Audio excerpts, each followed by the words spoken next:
बदली जीवन धारा, मेरी बदली जीवन धारा। पढ़ सत्यारथ प्रकाश हुआ मेरे मन में उजियारा।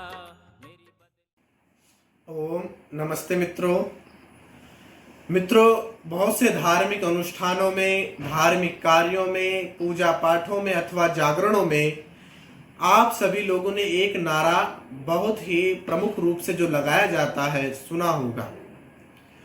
वह जो नारा लगाया जाता है उस नारे में कहा जाता है, बोलिए सत्य सनातन धर्म की जय हो। मित्रों, यहाँ पर विचारणीय बात यह है कि जो ये नारा लगाया जा रहा है सत्य सनातन धर्म की जय हो, उसमें सत्य सनातन है क्या चीज? क्या सत्य सनातन जो पूजा पाठ वो करते हैं उसके अनुकूल नारा लगाते हैं? आज इसी विषय पर हम चिंतन करेंगे कि सनातन शब्द क्या है। मित्रों, यदि सरल रूप में हम बात करें तो सनातन कहते हैं कि जो आदि काल से चला आ रहा है, सृष्टि के आदि से चला रहा है और आज तक जिसका अस्तित्व है और आगे भी रहेगा वह सनातन है, उसी को सनातन कहते हैं। अब बात करते हैं आज की पूजा पद्धतियों पर। आज हम गीता का पाठ करते हैं या श्री कृष्ण को हम देव मानते हैं, परमात्मा मानते हैं, भगवान मानते हैं, तो क्या श्री कृष्ण की पूजा करना अथवा गीता को मानना क्या सनातन पद्धति के अंतर्गत आता है? विचार कीजिए, क्या श्री कृष्ण जी से पहले ज्ञान नहीं था? क्या गीता से पहले ज्ञान नहीं था? अवश्य था। देखिए, जब श्री कृष्ण जी गुरुकुल में पढ़ा करते थे, आचार्य संदीपनी जी के गुरुकुल में पढ़ा करते थे, तो गुरुकुल में वेद विद्या पढ़ाई जाया करती थी। जो गीता में जो ज्ञान श्री कृष्ण जी ने अर्जुन को दिया वह वेद का ही ज्ञान था। अब दूसरा पृष्ठ यदि हम देखें तो श्री राम जी की जो उपासना करते हैं, पूजा करते हैं या उनको अपना उपासक मानते हैं और रामायण को अपना धर्म ग्रंथ मानते हैं, उनसे हम विचार करते हैं कि क्या ये सच में सनातन पद्धति के अनुकूल कार्य कर रही हैं? क्या इनकी पूजा पद्धति सनातन धर्म पर आश्रित है?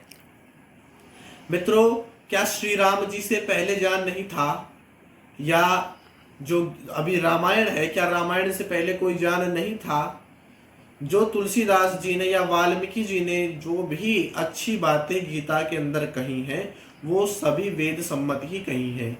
और श्री राम जी ने भी आचार्य वशिष्ठ के गुरुकुल में वेद विद्या का ही पान किया, वेद विद्या को ही पढ़ा और आगे उसी का प्रचार प्रसार किया।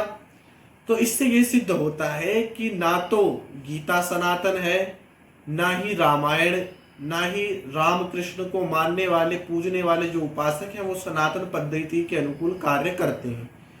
मित्रों, अब यदि दूसरी बात ये तो बात हुई अपने जो मान्यताएं उनके आधार पर। यदि आप दूसरे मत पंथ संप्रदाय वालों में देखें, मजहबी लोगों को देखें, तो जैसे मुसलमान लोग भी कहते हैं कि हम बहुत पुराने हैं और सबसे पहले हमारा ही जान आया। तो विचार करने वाली बात यह है कि क्या 1400 साल पहले, लगभग 1400 साल से पहले कोई जान नहीं था?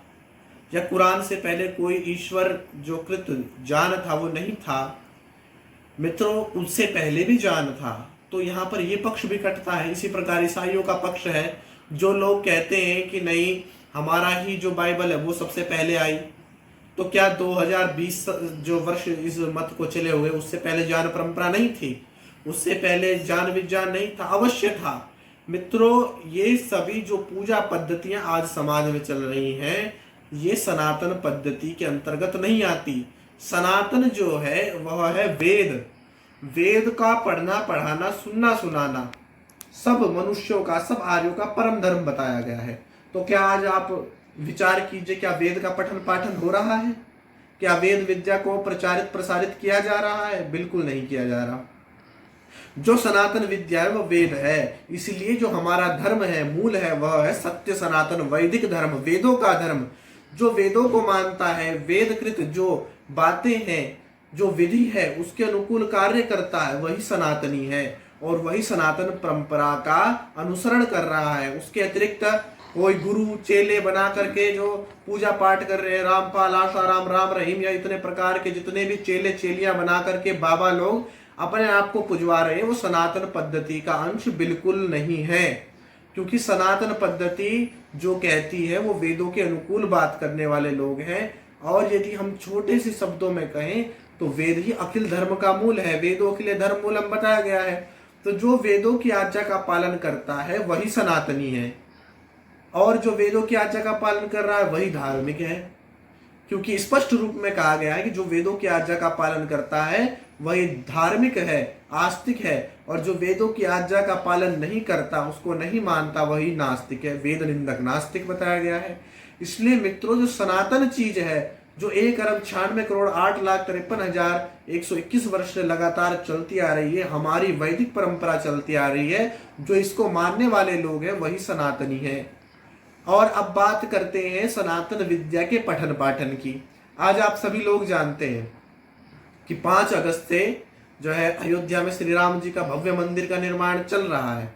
ये हिंदुओं के अस्तित्व का जो है एक प्रश्न था कि भाई हाँ ये बनना चाहिए, तो हम भी इसका पक्ष करते हैं कि बिल्कुल बनना चाहिए। लेकिन साथ में जो श्री राम जी ने गुरुकुल में वेद विद्या पढ़ी, जिसके कारण वो इतने ऊंचे पद को प्राप्त हुए, उनका जीवन इतना महान हुआ, वो पुरुषों में उत्तम हुए, वो था वेद। उस वेद विद्या का पठन पाठन करके ही उन्होंने अपने जीवन को सार्थक बनाया।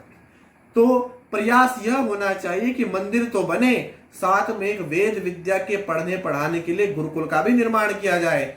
जब गुरुकुल का निर्माण होगा तो लोगों को खुद ब खुद समझ में आ जाएगा कि क्या वेद की आज्ञाएं क्या है, वेद क्या कहता है, किस प्रकार से धर्म की रक्षा करनी है। अन्यथा आप मंदिर बनाते जाइए, जिस समय जैसे पहले मुगलों का समय आया, अंग्रेजों का समय आया, मंदिर ध्वस्त किए गए, उसी प्रकार आगे भी ये प्रणाली प्रारंभ हो जाएगी।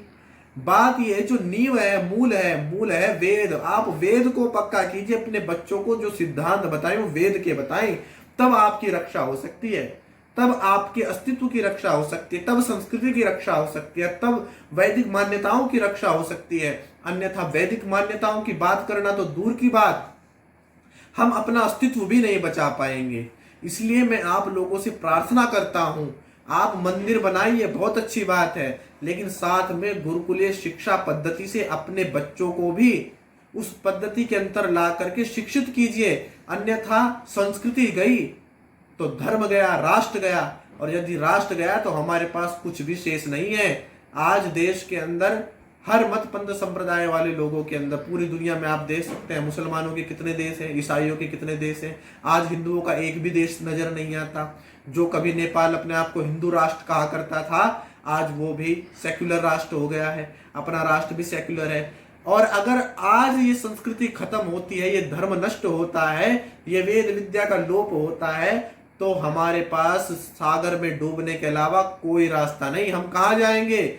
इसलिए यदि आप अपनी रक्षा करना चाहते हो तो वेद के सिद्धांतों की रक्षा करो, घर घर तक आप वेद के सिद्धांतों को पहुंचाओ, वेद विद्या को पहुंचाओ, तब हम लोगों का उद्धार हो सकता है, तब राष्ट्र का उद्धार हो सकता है। और यदि सही मायने में कहें तो यही सनातन पद्धति है। इस सनातन पद्धति को बचाओ। और जो लोग इस कार्य को कर रहे हैं, गुरुकुलों के आचार्य ब्रह्मचारी दिन रात ये मेहनत कर रहे हैं कि वेद के सिद्धांतों को किस प्रकार जीवित रखा जा सके, वो अपना खून पसीना लगा रहे हैं, तो उन लोगों का साथ दें, उनको सहयोग करें। क्योंकि मूल वही है। 2 प्रकार के व्यक्ति देश की रक्षा करते हैं। एक तो आर्मी के जवान जो देश के बॉर्डर पर खड़े होकर के युद्ध कर रहे हैं, उन्हें पता है शत्रु कौन है, ये चाइना मेरा शत्रु है, ये पाकिस्तान मेरा शत्रु है। लेकिन जो अंदर के शत्रु हैं, उनसे यदि कोई लड़ता है तो वो गुरुकुलों के आचार्य ब्रह्मचारी लड़ते हैं। ये बात मेरे ध्यान रख लेना, क्योंकि वो संस्कृति की रक्षा करते हैं। और यदि संस्कृति ही खत्म हो जाए तो राष्ट्र स्वतः नष्ट हो जाता है। इसलिए भाइयों, मैं आपसे आह्वान करता हूं कि आइए गुरुकुलों की ओर आगे बढ़िए, अपने राष्ट्र की, अपने धर्म की जो मूल सिद्धांत है उनकी रक्षा कीजिए। यदि ये सिद्धांतों की रक्षा ना कर पाए तो राष्ट्र जीवित नहीं रह पाएगा। तो आइए गुरुकुलों की ओर बढ़िए, अपने बच्चों को गुरुकुलों में लेकर के आइए। जो जितने भी देश के अंदर बड़े बड़े मंदिर हैं, उनसे भी ये आह्वान है कि आप भी वेद विद्या को प्रचारित प्रसारित कीजिए। बहुत हो गया झूठ पाखंड, झूठ, पाखंड, अंधविश्वास की नींव बहुत गहरी नहीं हो पाती। एक न एक दिन पाप का घड़ा भरता है और फूटता है, लेकिन जब ये फूटता है तो पूरे हिंदू समाज को हानि देता है, जैसे पहले दी है। इसलिए आप लोगों से भी प्रार्थना है कि अंधविश्वास, पाखंड को छोड़कर वेद की शरण में आ जाइए, उस सच्चे परमात्मा की शरण में आ जाइए, अन्यथा महाविनाश, महति विनष्टि निश्चित है। धन्यवाद।